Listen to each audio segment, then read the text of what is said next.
할렐루야. 우리가 세상을 살다가 보면 모든 상황이 내 뜻대로 되지 않고 오히려 깊은 수렁으로, 깊은 웅덩이로 빠진 것 같고, 또 그로 말미암아 마음이 허물어져서 이 꿈꾸는 것조차도 어려운 상황을 만날 때가 있습니다. 오늘 이 말씀을 받는 이스라엘도 그와 같았습니다. 비록 그들이 이 바벨론의 포로에서부터 노임을 받았지만 성전을 건축한다고 많은 예물을 가지고 본토 예루살렘으로 돌아왔지만 성전 건축은 시작은 하였는데 진전이 없는 그런 상태, 그리고 예루살렘 성벽 재건도 이루어지지 못한 황폐한 상태에 있었습니다. 아무 일도 할 수 없는 무력한 상태, 외부의 방해뿐만 아니라 내부의 갈등으로 말미암아서 그렇게 깊은 웅덩이에 빠져 어찌할 줄 모르는 사람과 같은 그런 상태에 있는 이스라엘에게 오늘 이 말씀이 주어진 것입니다. 이렇게 좌절하고 깊은 웅덩이 속에서 어찌할 줄 몰라서 힘들어하고 있는 그들에게 스가랴는 오히려 크게 소리 지르고 있습니다. 시온의 딸들아 기뻐하라, 이스라엘의 딸들아 즐거이 노래하라, 그렇게 외치고 있습니다. 왜 그렇습니까? 너희는 언약의 피로 맺은 자들이고, 너희가 비록 지금은 물 없는 구덩이에서 건져내어 소망 없는 자와 같이 살아가고 있지만 너희를 참된 회복으로 인도할 왕이 임하였기 때문이다, 그렇게 말하고 있습니다. 그러니까 참 회복, 참 구원을 위한 왕이 내게 임하였다, 그렇게 말하고 있습니다. 근데 그 왕은 어떤 왕이냐?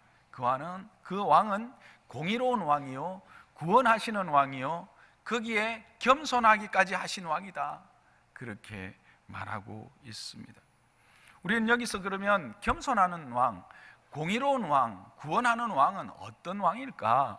라고 하는 질문을 하게 됩니다. 이사야서 11장 3절과 4절이 공의로운 왕에 대하여, 구원하는 왕에 대하여 잘 이야기해 주고 있습니다. 우리 함께 읽어보기를 원합니다. 시작. 그가 여호와를 경외함으로 즐거움을 삼을 것이며 그의 눈에 보이는 대로 심판하지 아니하며 그의 귀에 들리는 대로 판단하지 아니하며 공의로 가난한 자를 심판하며 정직으로 세상의 겸손한 자를 판단할 것이며 그의 입의 막대기로 세상을 치며 그의 입술의 기운으로 악인을 죽일 것이다 라고 말합니다. 즉 이제 이스라엘 스가랴가 외쳤던 그 왕은 스스로의 힘과 지혜를 의지하여 다스릴 왕이 아니다라는 것입니다. 여러분, 사람에게서 의로움이 나올 수 있을까요? 사람에게서 참된 공의로움이 나올 수 있을까요? 없습니다. 사람은 죄인이기 때문에 이 죄인에게서 나올 수 있는 것은 죄된 것, 파괴하는 것 밖에 없습니다. 우리가 죄를 지어서 죄인이 아니고 죄인이기 때문에 죄를 지을 수밖에 없는 것처럼 이 땅에 어떠한 지식과 어떠한 지혜와 그 어떠한 것을 가진 자라 할지라도 인간인 자기 인간 스스로를 통해서는 그 어떠한 의도 나타낼 수 없는 것이 우리의 존재입니다. 인간이라고 하는 존재라는 것이죠. 그래서 참으로 공의로운 왕은 어떤 왕이어야 하는가? 그는 여호와를 경외하는 왕이어야 하는 것입니다. 그런데 이스라엘의 임할 왕은 여호와를 경외하는 왕이라고 하는 겁니다. 여호와를 경외하는 것으로 즐거움을 삼는 왕인 것입니다. 여호와를 경외하는 것을 즐거움으로 삼는 왕은 어떻게 될까요? 그는 그 여호와의 말씀을 듣는 자요, 그 여호와의 말씀을 따르는 자일 것입니다. 그 여호와의 말씀을 듣고 그 여호와의 말씀을 따르는 자에게 성경은 지혜를 약속하고 있습니다. 명철을 약속하고 있습니다. 여호와의 말씀을 따르는 자는 노인보다 그 지혜가 승하고 스승보다 그 지혜가 승한다고 시편 119편에 분명히 이야기하고 있습니다. 그리고 여호와의 명철을 얻게 되고 그 명철로 통치하게 되는 것입니다. 그래서 그는 단지 눈에 보이는 대로 심판하지 않습니다. 사람의 겉모습만 보고 그를 판단하지 않습니다. 들리는 대로 심판하지 않습니다. 사람의 소문들을 듣고 그 사람을 판단하지 않는다라고 하는 것입니다. 왜? 하나님의 지혜는 그 중심을 보게 하시기 때문에 그렇습니다. 그래서 그 왕은 중심을 보는 하나님의 지혜와 명철로 통치하며 다스리는 왕이라 하는 것입니다. 그것이 공의로운 왕입니다. 뿐만 아니라 이사야서를 통하여 하나님을 경외하는 왕은 공의로 가난한 자를 심판하는 왕이라 그렇게 말하고 있습니다. 여기서 가난한 자를 심판하는 왕이다라는 것은 우리가 생각은 가난한 자를 정죄하는가 이렇게 생각할 수 있습니다. 근데 그 말이 아닙니다. 심판이라는 것은 정죄하는 것뿐만 아니라 보상하는 것, 합당한 것을 보상하는 것도 포함합니다. 그리고 가난한 자를 공의로 심판한다 그렇게 말합니다. 세상은 어떻습니까? 요즘도 그렇거니와 예전에는 더 했습니다. 가난한 자, 가진 것이 없는 자들, 그런 자들은 무시합니다.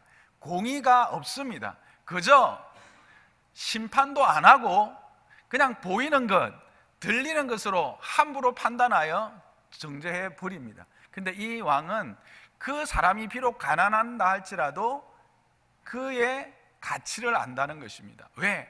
그가 하나님의 형상인지 알기 때문에 그렇습니다. 그래서 그 가치를 알고 그 가치에 합당한 것으로 판단한다라고 하는 것입니다. 그리고 정직으로 세상의 겸손한 자를 판단한다라고 합니다. 정직하게 판단한다는 겁니다. 자기의 배를 위하여 함부로 판단하는 것이 아니라 하나님을 의식하고 그 백성을 통치한다라고 하는 것입니다. 뿐만 아니라 그는 입에 막대기로 세상을 치며 그의 입술의 기운으로 악인을 죽이는 왕이다 그렇게 말합니다. 이 말은 뭐냐면 그의 막대기로 세상을 친다. 이거는 외부의 대적에 대하여 보호하시고 지키시고 한 걸음 더 나아가 승리를 주시는 왕이다. 승리를 허락하는 왕이다. 이 말은 다른 말로 하면 능력 있는 왕이다라는 겁니다.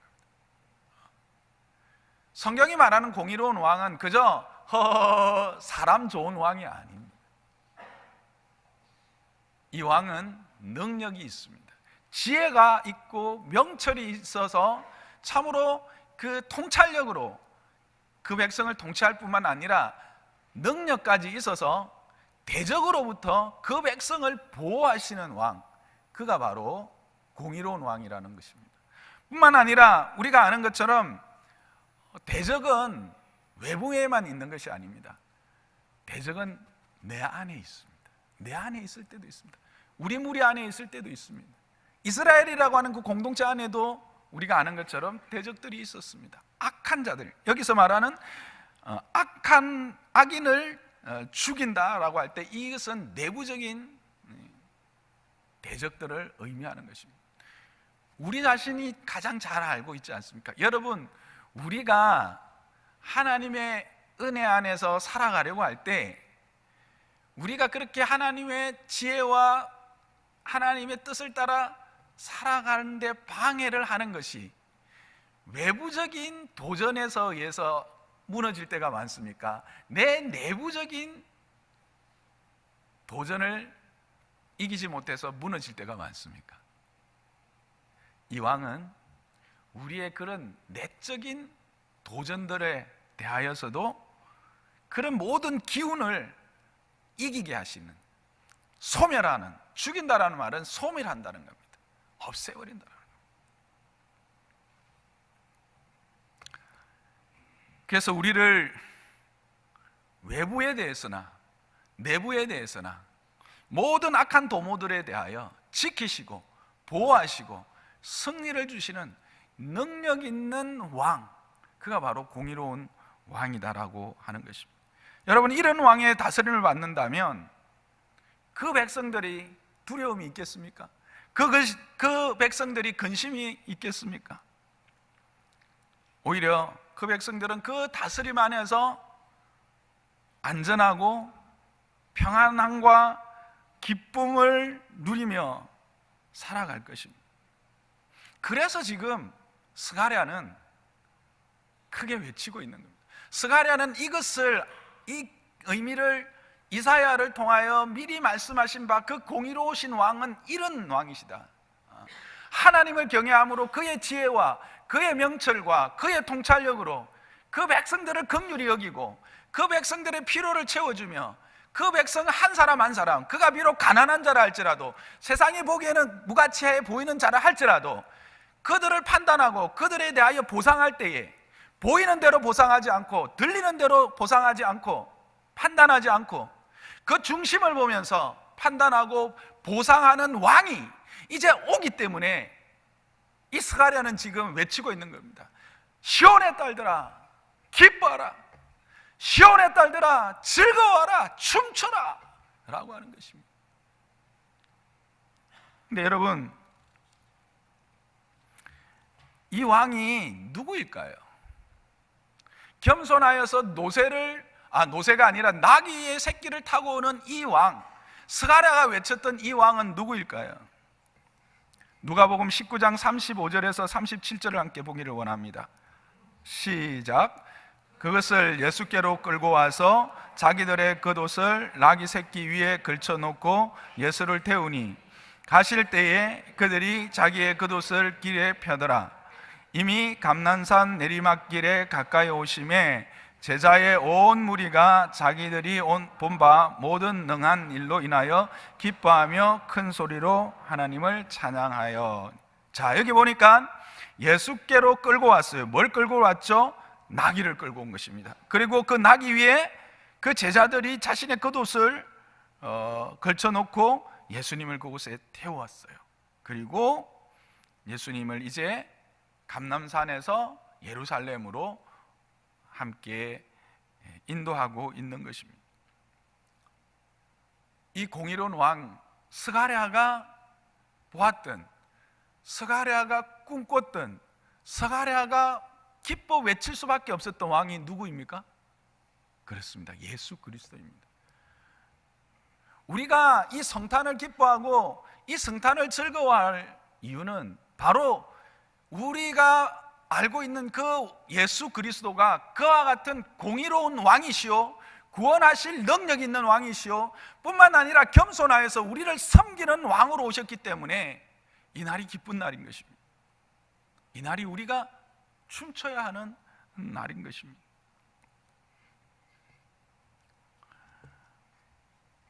여러분 기억하십시오. 그분을 믿는 자, 그를 왕으로 모시고 그의 통치를 받는 자들에게는 결코 부끄러움을 당하지 않을 것입니다.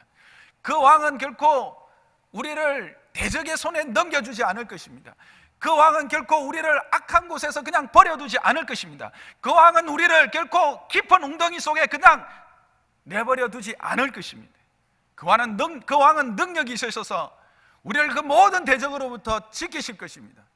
그 모든 도전으로부터 우리를 보호하실 것입니다.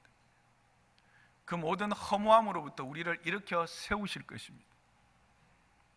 그 왕이 저와 여러분의 주 예수 그리스도인 것입니다. 그분은 결코 눈에 보이는 대로 심판하시는 분이 아니십니다. 그분은 우리의 깊은 곳을 보시는, 우리의 깊은 마음의 자리에 앉으셔서 우리를 감찰하시고 우리의 필요를 아시는, 우리의 모든 소망함을 우리보다 더 잘 아시는 분이십니다. 그래서 그분은 그와 같은 필요들을 채우시는 하나님이신 것을, 왕인 것을 여러분 믿으시기를 바랍니다. 그래서 스가랴가 그렇게 또 춤추고 기뻐했던 것은 반드시 그 일은 이루어질 것이라는 것을 그는 알았기 때문에 그렇습니다. 그는 그것이 단지 소망이요 꿈꾸는 것에서 그치는 것이 아니라 그 왕의 통치가 이루어지면 꿈꾸는 것이, 소망하는 것이 현실이 된다는 것을 그는 알았기 때문에 그는 기뻐하라고 외쳤던 것입니다.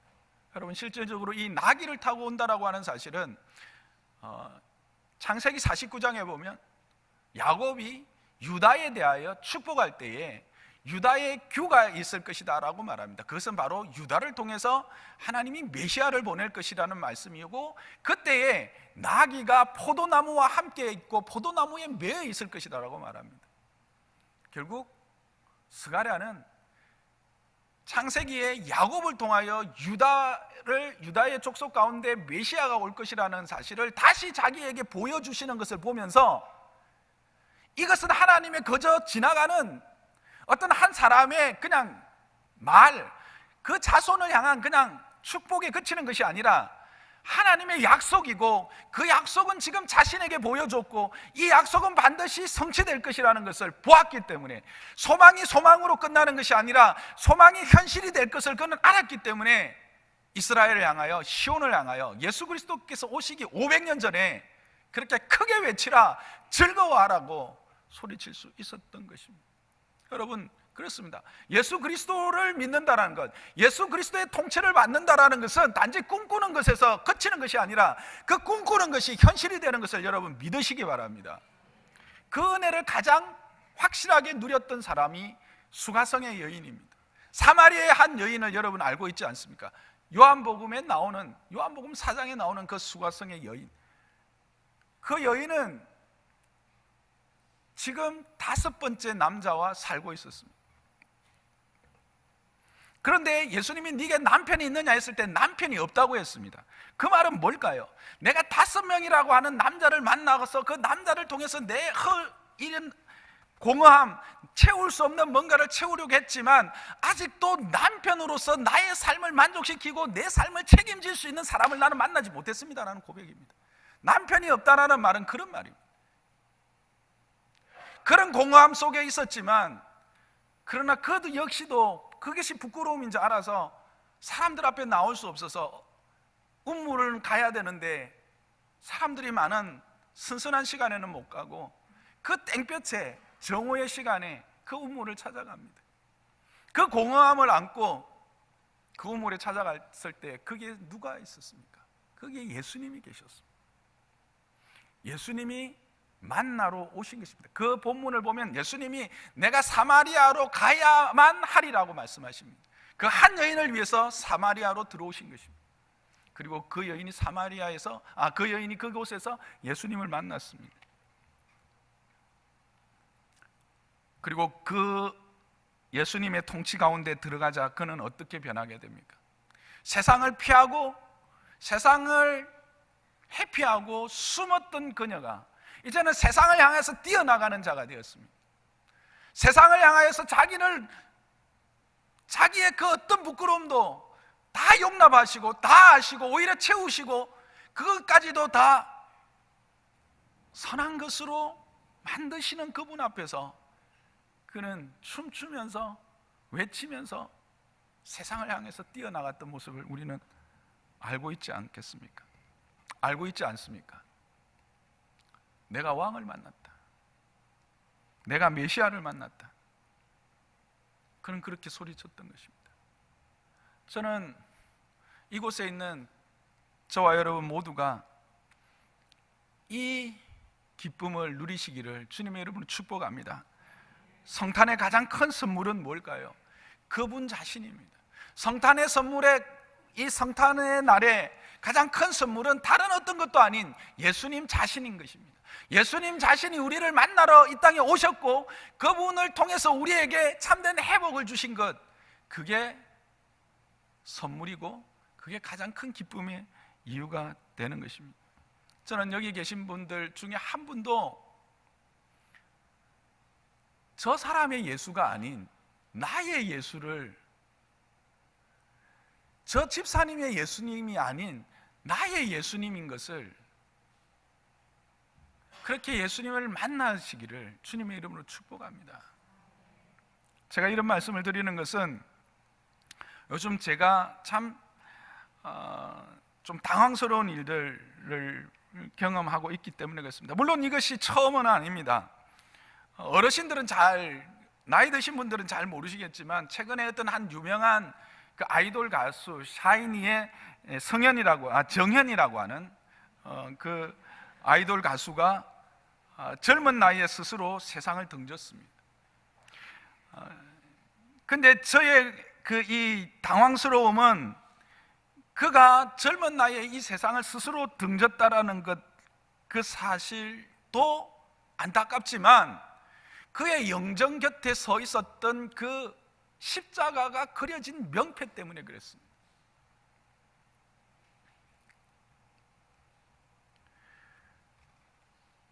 그의 영정 옆에 있던 그 명패, 십자가의 명패, 그는 우울증에 시달렸다고 합니다. 그런 극단적인 선택을 할 수밖에 없는 깊은 수렁에 빠졌던 것 같습니다. 저는 이런 장면을 보는 것은 참으로 가슴이 아프고 안타깝습니다. 아마도 자신 내면에 있는 그 깊은 허무감과 그 아픈 고통을 사람들이 공감해 주지 못하고 이해하지 못했기 때문에 단지 그냥 눈에 보이는 것만으로 그 사람을 평가하고 판단하고, 단지 귀에 들리는 것만으로 자기 자신이 평가받고 그렇게 사람들에게 보여지는 것, 그렇게 나타나는 것 때문에 아마 그는 힘들어 그렇게 극단적인 선택을 하게 되었을 것입니다. 이럴 때 목사로서 두 가지의 생각을 하게 됩니다. 첫째는 교회에 출석하고 있지만 예수님을 인격적으로 만나지 못하고 계속 방황하는 자들에 대한 안타까움입니다. 앞에서 우리가 살펴본 대로 왕이 오셨습니다. 공의로 다스리는 왕, 구원하시는 왕, 겸손함으로 섬기는 왕이 왔음에도 교회는 출석하고 있는데 부모의 믿음을 따라서든지 아내의 억지에 의해서든지 남편의 어떤 권유에 의해서든지 아니면 자녀들의 부추김에 의해서든지 어쨌든 여기 와 앉아 있기는 하는데 그렇게 예배당은 들락날락하고는 하는데 이 예수님을 나의 하나님, 나의 왕으로 만나지 못해서 결국은 깊은 수렁의 자리에 있을 때 누구도 나를 이해하지 못한다라고 말하는 그때 여전히 그를 향하여 주목하고 계시고 그가 나오기를 바라고 있는, 만나기를 원하고 있는 그 주님을 만나지 못한 채 그렇게 극단적인 선택을 할 수밖에 없는 그들 모습, 그게 저를 안타깝게 한다는 것입니다. 우리 주님은 어떤 주님이십니까? 히브리서 4장 15절 16절 한번 읽어볼까요? 15절 16절 시작. 우리에게 있는 대제사장은 우리의 연약함을 동정하지 못하실 이가 아니요 모든 일에 우리와 똑같이 시험을 받으시니로되 죄는 없으시느니라. 그러므로 우리는 긍휼하심을 받고 때를 따라 돕는 은혜를 얻기 위하여 은혜의 보좌 앞에 담대히 나아갈 것이니라. 여러분, 우리에게 있는 대제사장, 이게 바로 뭡니까? 우리의 죄를 속죄하기 위해서 이 땅에 오신 우리의 왕 예수 그리스도인 것입니다. 근데 그는 우리의 연약함을 동정하지 못하실 이가 아니다, 그렇게 말합니다. 여기서 동정하지 못한다라는 말은 실제로 이건 개역 성경이 조금 더 저는 마음에 와닿는데 체휼하지 아니하는 이가 아니다, 이렇게 나옵니다. 이게 체휼이라는 것은 몸으로 겪어서 그 어려움을 긍휼히 여기지 못할, 자기가 경험해 보지 못해서 그 어려움이 뭔지를 모르는 그런 분이 아니라 자기가 몸소 그것을 겪어서 그것에 대한 긍휼함을 가질 수 있는 분이다, 이런 뜻입니다. 예수님이 이 땅에 몸으로 오셔서 얼마나 많은 고초를 당하십니까? 자기 백성에게 왔는데 자기 백성은 알아주지도 않습니다. 한 걸음 더 나가서 가장 가까이 가르치고 베풀었던 제자들에게까지 배신을 당하는, 하나님의 나라에 대해서 그렇게 분명히 말했음에도 마지막에는 십자가에 못 박으라고 외치는 그 모든 것들을 경험하신 분, 그리고 배고픔, 아픔, 육신의 고통 다 경험하신 그분이 우리의 왕이라는 겁니다. 그래서 우리에게 말씀하시는 겁니다. 그의 긍휼하심을 받고 때를 따라 돕는 은혜를 얻기 위하여 은혜의 보좌 앞으로 담대히 나오라고 지금 말하고 있는 것입니다.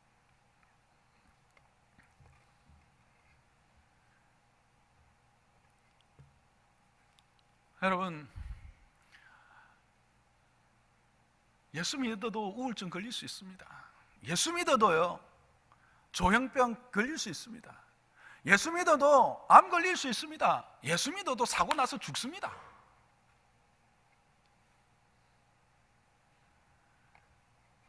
근데 중요한 것은요, 그 깊은 웅덩이에서, 그 깊은 무력감 가운데서 우리를 건지시고 우리에게 참된 소망이 현실이 되게 하시는 이는 예수 그리스도 외에는 없다라고 하는 것입니다.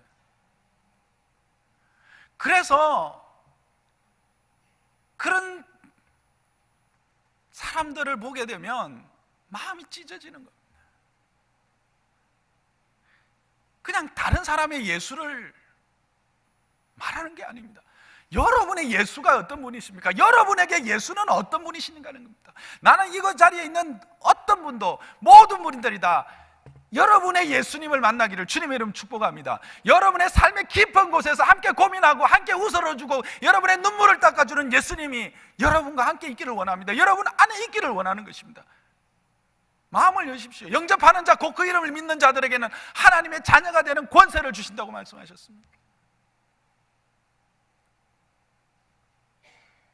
주님을 그냥 마음에 받아들이십시오.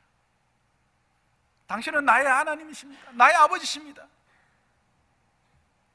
정말 마음으로 믿고 그렇게 입술로 고백하면 우리의 자녀의 권세를 주시는 것입니다. 저는 장로산나 교회에 그저 예배당만 왔다 갔다 하는 분이 한 분도 없기를 주님의 이름 축복합니다. 우리의 삶의 깊은 웅덩이 속에서 그 하나님을 아버지로, 왕으로 모심으로 그 모든 깊은 웅덩이의 문제를 해결받는 그 은혜를 누리는, 그 소망함이 현실이 되는 복을 누리는 자 되기를 주님의 이름 축복합니다. 근데 두 번째가 있습니다. 이게 뭐냐면 예수님을 인격적으로 만났다는 것입니다. 그렇지만 자신 안에 있는 연약함을 그분 앞에 다시 꺼내놓을 용기가 없는 것입니다. 예수님이 그렇게 나를 사랑하셨고 내가 그 예수님 앞에 나와서 그렇게 눈물 콧물 다 쏟으면서 예수님이 나의 왕이십니다, 나의 주님이십니다, 내 삶을 주님께 다 드리겠습니다 했는데 왜 나는 이렇게 기쁨이 없지? 왜 나는 이렇게 늘 우울한 거야? 왜 나는 슬픈 거야? 저 집사님은 저렇게 기쁜데, 저 집사님은 저렇게 행복해 보이는데 왜 집사람은 하는 일마다 잘 되는데 나는 하는 일마다 안 되지?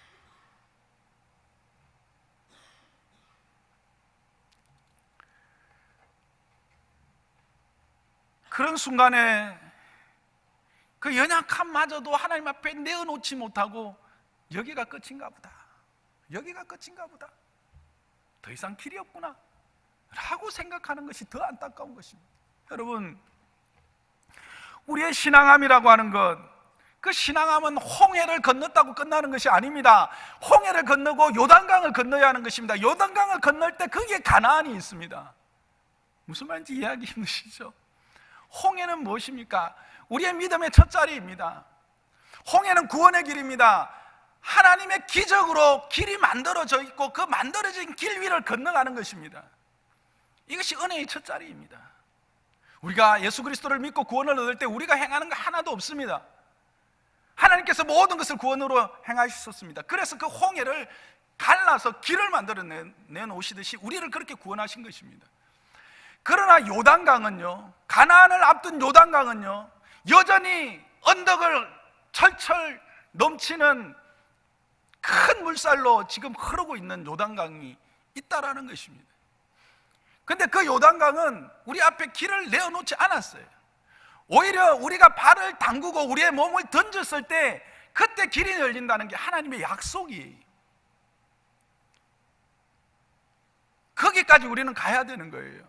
그게 신앙함이에요. 그런데 거기까지 가는, 그래서 내 발을 믿음으로 그 강을 딛고 내 몸을 그 강 가운데 던질 수 있는 믿음까지 가는데 40년이 걸린 거예요. 광야가 있는 거예요.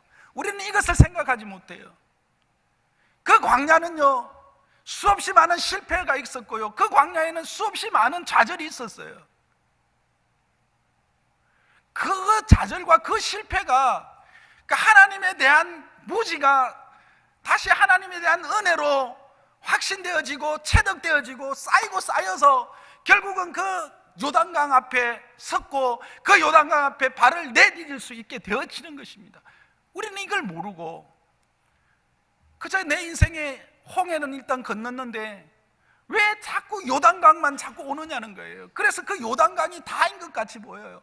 철철 넘치고 그것이 끝인 것 같고, 나는 그 요단강 앞에서 아무것도 할 수 없는 무력한 존재인 것 같고, 깊은 웅덩이에 빠져서 허우적거리는 내 모습이 너무 비참해 보이고, 내가 예수 믿는다라고 하는데 내 모습이 너무나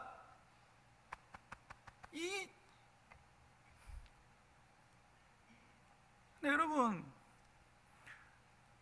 그 요단강을 건너가기 위해서 광야가 있어요.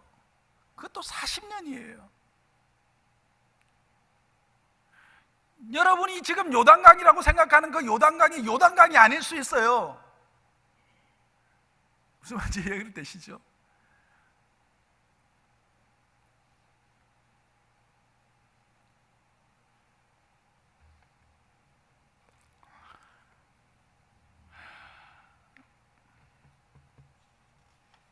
근데 여러분, 우리가 알고 있는 것처럼 예수 그리스도께서 우리가 아직 죄인 되었을 때에 우리에 대한 죄인 되었을 때 십자가의 죽으심으로 우리에 대한 하나님의 사랑을 확증해 주셨어요. 이거 기억하십시오. 우리가 의롭고 우리가 하나님 앞에 완전할 때 그리스도께서 우리를 위해서 십자가를 지신 것이 아닙니다. 우리가 아직 죄인 되었을 때, 우리가 우리 스스로 아무것도 할 수 없는 그 상태에서 우리를 위해서 십자가에서 죽으셔서 우리에 대한 하나님의 사랑이 얼마나 크고 모든 것을 다, 우리가 생각하는 그 어떤 것도 다 용서하고 그 어떤 것도 다 해결할 수 있는 분이라는 사실을 보여주셨다라고 하는 것입니다. 그럼 거기 앉아 있지 마세요. 그것 때문에 두려워하지 마세요. 그것 때문에 염려하지 마세요. 그것 때문에 근심하지 마세요. 그것 때문에 하나님의 사랑이 내게 떠났다고 말하지 마세요. 분명히 말씀하셨습니다. 너희가 젖먹이는 부모라 할지라도 혹 너희 자녀들을 잊어버릴 때가 있지만 나는 결코 너희를 잊지 않을 것이다. 너희 이름을 내 손바닥에 새겼다 그럽니다. 적은 정도가 아닙니다. 내 손바닥에 새겼다라고 합니다. 새겼다랍니다. 그게 누구냐? 피로 언약을 맺은 저와 여러분인 것입니다. 예수 그리스도로 인하여서 하나님과 화목된 저와 여러분인 것입니다. 예수 그리스도로 말미암아 참 평안을 허락받은 저와 여러분인 것입니다. 예수 그리스도 안에서 참 승리를 허락받은 저와 여러분인 것입니다. 이것이 우리의 기쁨의 이유입니다. 이것이 이 성탄에 우리가 찬양할 이유인 것입니다.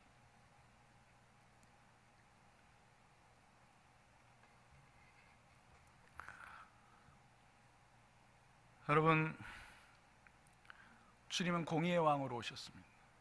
예수 그리스도는 공의로운 왕으로, 구원하시는 왕으로, 겸손하여 섬기는 왕으로 우리에게 오셨습니다. 그리고 그분은 영원토록 우리를 떠나지 않겠다고 마태복음을 마감하면서 말씀하셨습니다. 야곱을 통하여 유다에게 예언하신 그 예언이 다시 스가랴에 의해서 확인되어지고 예수 그리스도에 의해서 성취되어졌습니다. 하나님은 신실하십니다. 하나님은 말씀하신 것을 반드시 이루어내십니다. 소망이 소망으로 그치지 않고 현실이 되게 하시는 이가 우리의 주님 예수 그리스도이십니다. 그분을 여러분의 왕이 되게 하십시오. 그분의 통치 안에 들어가십시오. 그리고 그분의 통치 안에 여러분이 있음을 잊지 않기를 원합니다. 혹 여러분이 여러분의 연약함과 또 주변의 여러 가지 죄악됨 때문에 그렇게 온전한 은혜를 누리지 못한 자리에 있다 할지라도 하나님은 한 번도 여러분을 잊은 적이 없다라고 하는 사실을 기억하시고 그 주님과 함께 이 광야와 같은 이 땅을 기쁨과 찬양과 감사로 달려가는 저와 여러분 되시기를 주님의 이름으로 축복합니다.